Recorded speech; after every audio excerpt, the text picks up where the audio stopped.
This week on the Hollywood in Toto podcast, you thought Saturday Night Live's Ivy League sketch scraped the bottom of the barrel? Oh, there's more scraping to be done. We salute a Star Wars actress who slayed the woke demon with her lightsaber. And we preview a comedy that promises to bring back the old school comedies we used to love. They were R-rated, they were uncompromising, before you know what hit the scene.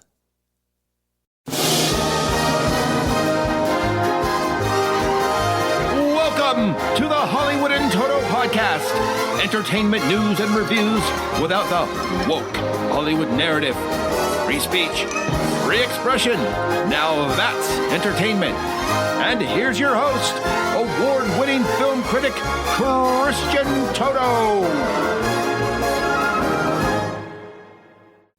Before we kick things off, I'd love it if you subscribe to the Hollywood in Toto podcast. We've got new episodes each Wednesday, more bonus episodes coming on the weekends, and video is coming very soon. I've just set up my studio. We are this close. Bear with me, folks. It is coming. I am dragging my feet. This is out of my comfort zone, but we are almost there. Hope you guys like it. There's a part of me that would never like to talk about Saturday Night Live again. Now, as I've said in the show, I used to worship SNL. When I was a little kid, I asked my mom, "Hey, Mom, don't let me fall asleep. It's 11:30. I want to watch Saturday Night Live." This is, of course, I'm an old-timer, so this is before VCRs and all the things we do today to watch it when we want to watch it. Back then, I had to wait till Saturday night. I mean, Saturday Night Live gave us some of the best comedians ever. Eddie, Chevy, Gilda, and so many more. Now, yuck.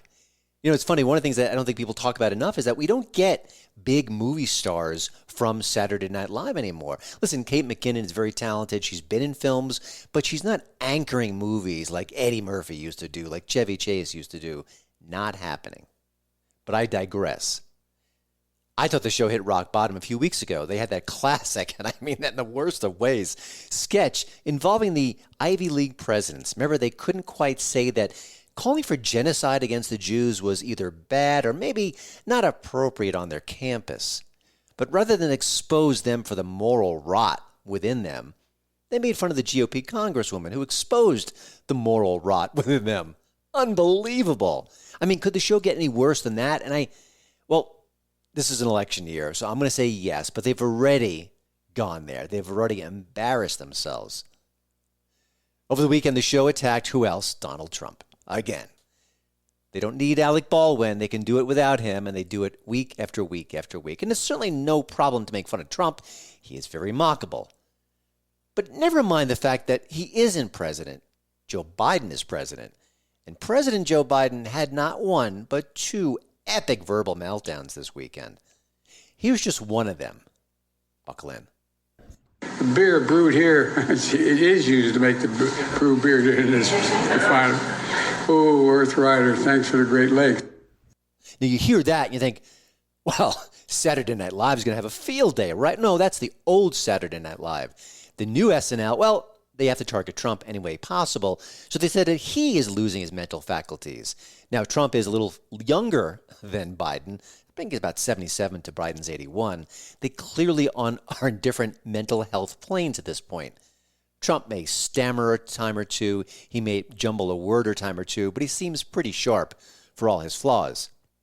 President Biden, that's another matter. But let's focus on Trump. That's what SNL does. And to do it, they played a clip of him talking about the phrase debanking.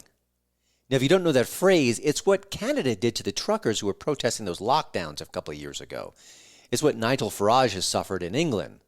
It's a common phrase today, sadly. And if you think it can happen en masse stateside, well, think again. Except Weekend Update host Colin Jost didn't know the word existed. And apparently neither did his writing staff. Trump did have a slight stumble this week while talking about banks, and he introduced an interesting new term called Debank. We're also going to place strong protections to stop banks and regulators from trying to debank you. They want to debank you, and we're going to debank. I don't know what the hell debank means, but he might have to take de-ambulance to see the doctor. All right, the story here gets worse. in one situation. What if SNL's writing team actually knew what the word meant, but they played dumb just to trick their audience, to get those clapping seals in the crowd, all excited. Oh, we got Trump again, pretending that they didn't know and hoping that the audience didn't know. I guess that's possible. I mean, you've got a bunch of writers on that staff. They're not dumb people, but they've got all the sort of the qualifications you'd want in a comedy writer, but they missed this? Now, listen, there's a really bulletproof bubble going on in Hollywood, and it's very possible they missed it. So either way, it stinks. I mean, either the show didn't know this term existed and tried to own Donald Trump and got owned by themselves, or they knew it existed and they tried to pull one over on the audience. Either way, for a comedy institution like SNL, this doesn't look good. The optics are just terrible. And of course, the press completely ignored this flub, and some right-leaning websites, including Breitbart and of course Hollywood and Toto, called it out right away.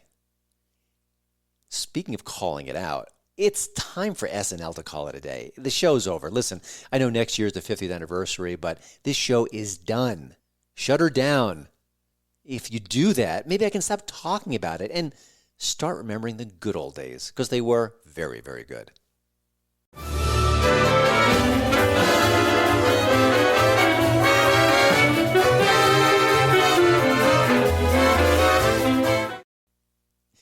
Here's your movie trivia question of the week.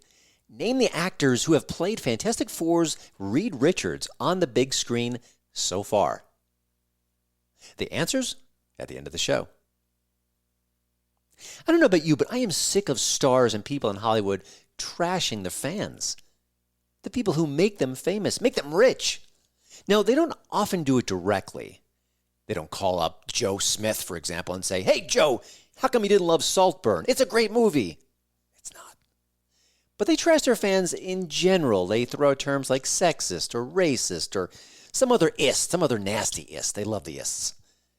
Directors and writers do it a lot, and it's often attached to woke projects.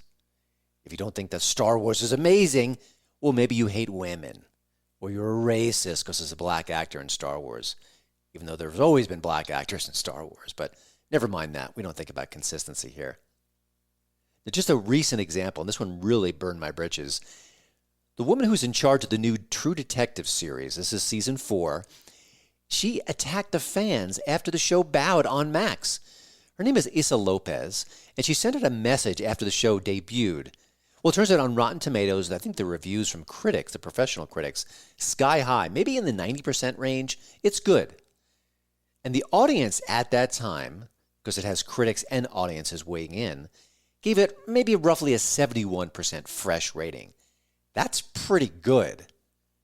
Not bad at all. Listen, it's not 90, it's not 100, but a 71% fresh rating from fans, that means that most people are enjoying the show to a degree.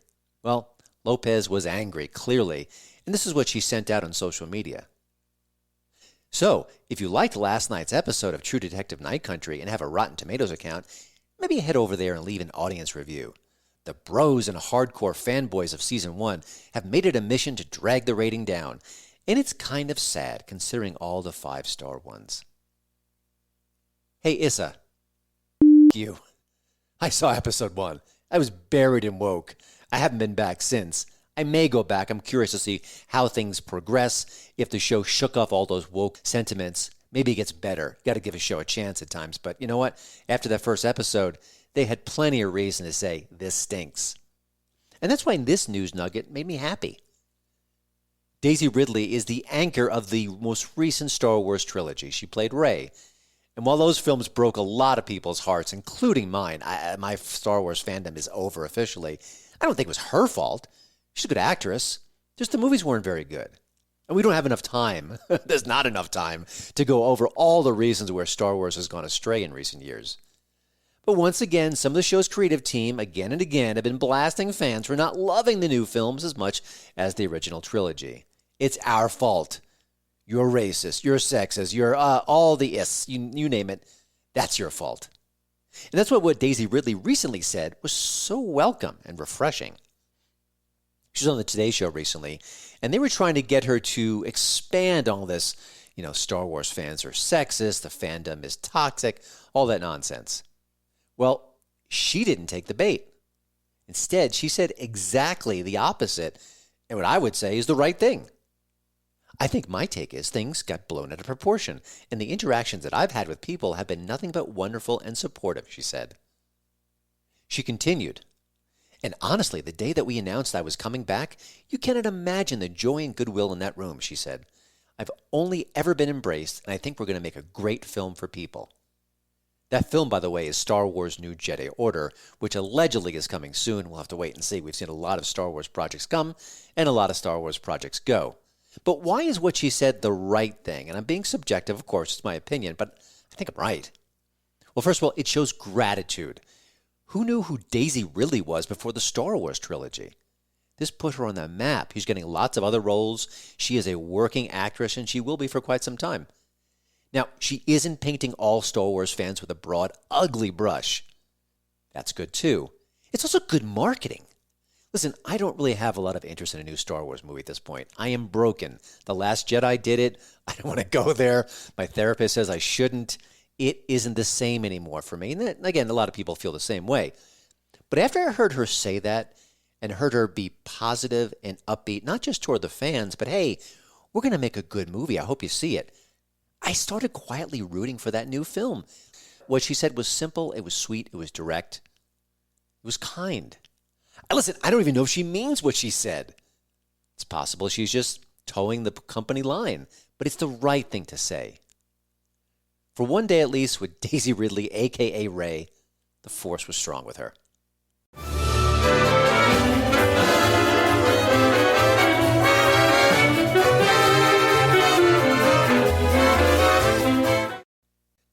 Long live Ricky Stenicki. Long live Ricky Stenicki. Who's that? Well, he's the star of a new movie. He's a fictional friend created by some dudes so they could sneak away from their wives and have male bonding time. You know the drill. Sometimes guys like to get together, watch football, talk stuff. You know what they talk about. Maybe drink a beer or two, maybe 3. And they use Ricky Stenicki as their excuse. Oh, Ricky's in trouble. I got to go find him. Got to go help him out. Of course, in the film in question, the lie comes back to haunt them. So they end up hiring an actor to pretend to be the Ricky Stenicki that they keep talking about to keep their stories afloat. Now, if that sounds like a wacky R-rated comedy, the kind we used to love and watch, well, that is the point. Here's a preview of the new film. Stenicki, what up, man?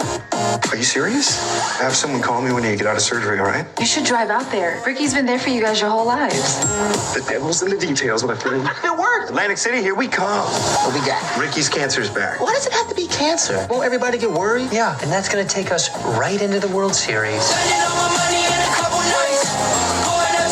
To Ricky's Stenicki. Did that grab your interest? Well, it gets a little better. Maybe a lot better. The director here is Peter Farrelly. Now, if you don't know the name, listen, most people don't know director names besides Spielberg and Christopher Nolan, obviously Martin Scorsese. You know his movies. Dumb and Dumber, Kingpin, Something About Mary. You need even more reason for optimism? Well, Peter Farrelly says he's itching for a return to those classic R-rated comedies that we used to know, used to love, we used to watch again and again. It's one of the reasons why he made Ricky Stenicki. Here's what he said to Deadline.com 2 years ago. I think R-rated comedies are going to come back with a vengeance. Very soon, people are going to be effing starved for R-rated comedies, and they are already. That's the opportunity now for someone to break out with an R-rated comedy, and the whole world's going to see it, and they're going to say, why can't we have more of this? I miss them. Now, he's a Hollywood veteran. He's no dummy. By the way, his movie Green Book was both excellent and an Oscar winner a couple of years ago. Farrelly didn't mention the word woke in that interview, not once. He didn't have to. We know exactly what he means. I think just talking quietly, not using the word woke and speaking to us directly, well, that sent every message we wanted to hear about that subject.